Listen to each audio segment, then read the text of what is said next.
안녕하세요, 빙수입니다. 방금 보신 영상 어떠셨어요? 우리가 잘 몰랐던 세종대왕의 소소한 정책들을 보고 세종대왕의 마음이 어디를 향하고 있는지 보이지 않으셨습니까? 한 정치인의 지지 세력이 아무리 누가 훌륭하다고 선전하고 평가하더라도 지지 세력이 아닌 평범한 국민들의 귀에는 귀담아 들리지 않습니다. 왜냐하면 다들 그렇게 선전하기 때문이죠. 제가 저번 시간부터 이재명 도지사의 당선일부터 지금까지 어떤 일이 있었나 재조명하겠다고 한 이유가 여기 있습니다. 이재명 지지자분들이 이재명 훌륭하다 라고 하는 것은 일반 국민들이 보기엔 당연히 그렇게 생각하겠지 라고 일축하지 않겠습니까? 우리 역시 다른 정치인에 대해서 그렇게 받아들입니다. 그 정치인의 지지자니까 당연히 훌륭해 보이겠지라고요. 이재명 도지사가 시행하는 정책들을 하나하나 들여다보고 이재명 도지사의 마음이 어디를 향하고 있는지 가늠해 보기로 합시다. 만약 누군가가 이재명이 한 게 뭐 있냐 또는 이재명은 어떤 사람이냐고 묻는다면 한마디로 딱 잘라 말하기 어렵고 부족한 설명이 될 수밖에 없지요. 그럴 때 이 영상이 완성됐을 때 몇 편이 될지 모르겠지만 패키지로 묶어서 그 질문자에게 보내주시면 스스로 현명한 판단을 하게 되지 않을까요? 먼저 저번 시간에 문재인 대통령이 페북이나 트윗을 하지 않는다고 제가 말씀드렸는데 언론에 잘 나오지 않아 제가 몰랐던 것이고 페북, 트윗을 하고 계셨습니다. 잘못 알려드려서 죄송합니다. 그리고 물론 그것을 실제로 운영하는 것은 참모드리겠지만요. 그러나 운영하는 방법에 있어서 좀 아쉬운 점이 있었습니다. SNS를 소통 수단으로 쓰면 좋을 텐데 그냥 선전 수단으로만 활용하는 것 같았습니다. 댓글에 댓글을 단 것은 하나도 안 보였습니다.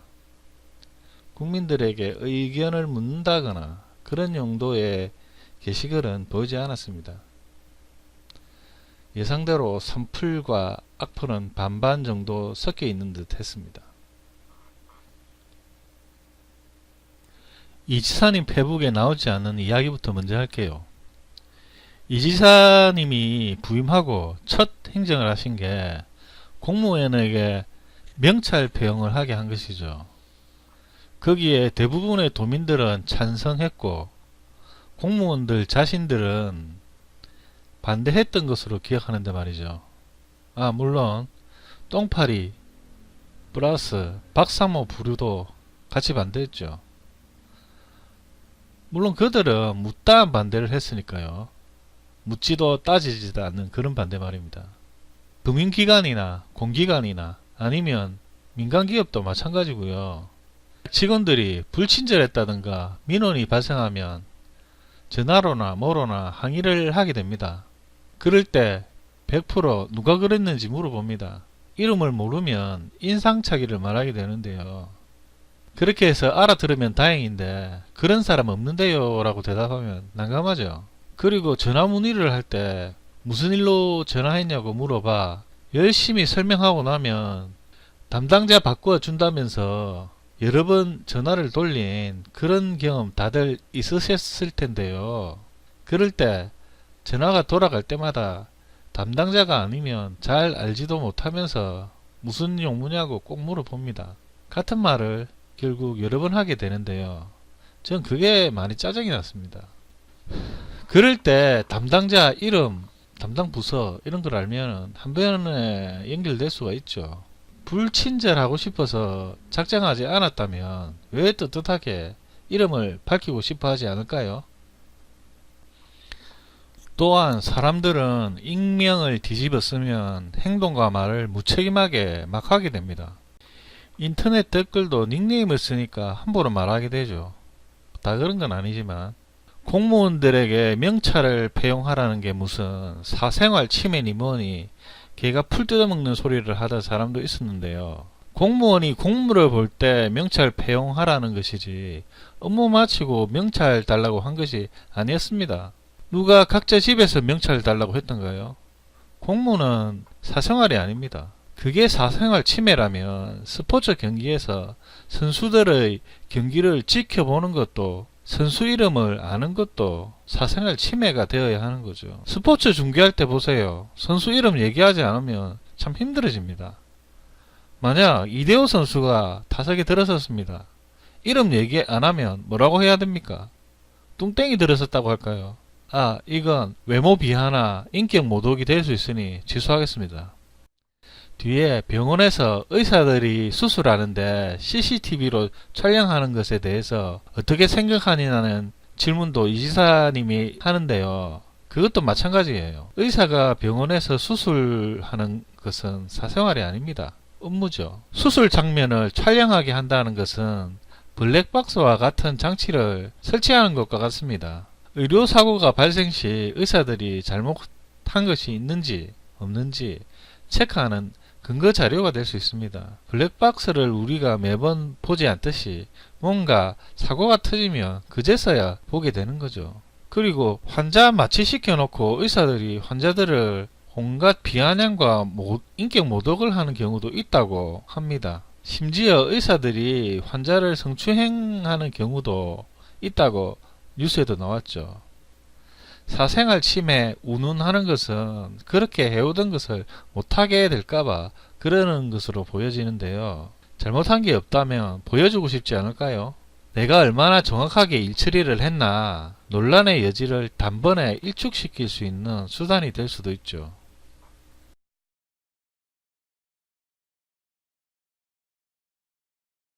짜잔! 이재명 도지사의 비리건절 프로젝트 1호 발동. 공사비 부풀리기 근절을 위한 원가 공개. 엄청난 비난과 반대. 누가 그랬을까요? 예, 그렇습니다. 공사비 부풀기로 막대한 부당이득을 취한 사람들이겠죠. 거기다 아무것도 모르고 남들이 반대하니 등달아 반대하는 아무 생각 없는 사람도 있을 것이고요. 2016년 4월 성남시장 시절 전국 최초로 시발주공사 세부 내역과 원가 공개를 홈페이지에 공개하셨죠. 전국 최초라고 했지만 다른 시도에서 공개한 곳이 있나요? 시공업체와 담합하면 시장이나 도지사한테도 떨어지는 게 있겠죠. 이재명 도지사님 말고 그걸 하는 지자체 단체장 있을지. 경기도민 여러분, 이런 걸 제대로 보셔야 합니다. 국민의 세금을 이런 식으로 빼돌려 빨리 소진하게 되면 정부는 추가 경정 예산을 신청합니다. 그리고 국회를 통과하게 되면 국민들에게 세금을 더 걷게 됩니다. 여러분, 대기업 재벌들에게 징수하는 법인세를 인하하라느니 부유층의 세금을 낮춰주라느니 그런 말을 그 세금을 내야 하는 당사자가 아닌 서민층에 계신 분들이 하는 경우가 계시죠. 예를 들어볼게요. 국가 한 해 예산이 400조인데 대기업과 부유층에게 100조를 감면해 줬다고 한다면 확보된 예산은 300조. 그렇다면 정부가 300조만 집행하고 땡일까요? 아닙니다. 빵꾸난 100조를 다른 데서 채워서 집행합니다. 재벌과 부유층에서 감면한 세금 100조 어디서 채우겠습니까? 네, 그렇습니다. 바로 서민층입니다. 부자들에게는 고맙게도 서민층에 계신 분이 내가 부자들 세금 내줄 테니 부자들 세금 깎아주라고 요구하는 셈입니다. 재벌 대기업과 부유층에게 깎아준 세금 서민층에 계신 여러분들이 대신 내줄 의향이 있습니까? 만약 그해 세금을 너무 많이 걷어들였다면 정부, 즉 기재부에서 국채를 발행하게 됩니다. 미래의 세금을 당겨 쓰는 것이죠. 결국은 국민에게 지워지는 세금인 것입니다. 네, 그리고 이 시기쯤에 노회찬 의원님이 돌아가시게 됐죠. 여기에 대한 아쉬움을 이재명 도지사님께서도 표명하셨습니다. 2018년 7월 28일 이런 게시글이 올라왔습니다. 군 복무 경기 청년 상해보험 지원합니다. 11월부터 경기도에 있는 군, 의무경찰, 의무소방원으로 복무 중인 경기도 거주 청년 전원에게 상해보험 가입을 지원합니다. 라고 올리셨는데요. 대한민국 청년들이 국방의 의무를 지고 있지만 군 복무 중 상해를 받았을 때 피해를 다 보상해 주지 못하고 있는 것이 현실입니다. 그래서 경기도는 군 복무 경기 청년 상해보험이 이분들의 피해를 일정 부분이라도 보상해 드릴 수 있도록 이런 정책을 펼친 것이죠. 모든 아이는 우리 모두의 아이입니다. 무더위와 추위 속에 국방의 의무를 다하고 있는 우리 청년들을 우리가 챙겨야 합니다. 네, 그리고 이재명 도지사님이 성남시장 시절 또 이와 비슷한 정책을 발행하셨네요. 2018년 2월부터 군복무 청년 상해보험 자동가입, 여기 보이시죠? 그리고 2018년 7월 31일 메르스 의심 환자 발생 대비 경기도 긴급체계 점검 및 도지사 지시사항입니다. 그리고 이와 같은 지시사항을 경기도청 공무원들에게 주문을 하셨네요. 기억하시겠지만 박근혜 정부 시절 메르스에 대해서 당국에서 조금만 미리 잘 대처했으면 많은 희생자를 줄일 수가 있었죠.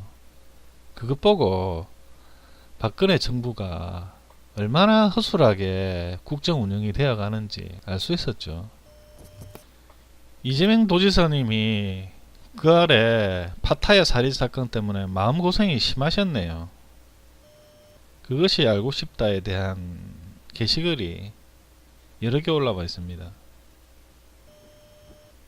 여기 제가 전편에서 얘기한 그 내용이 나오는데요.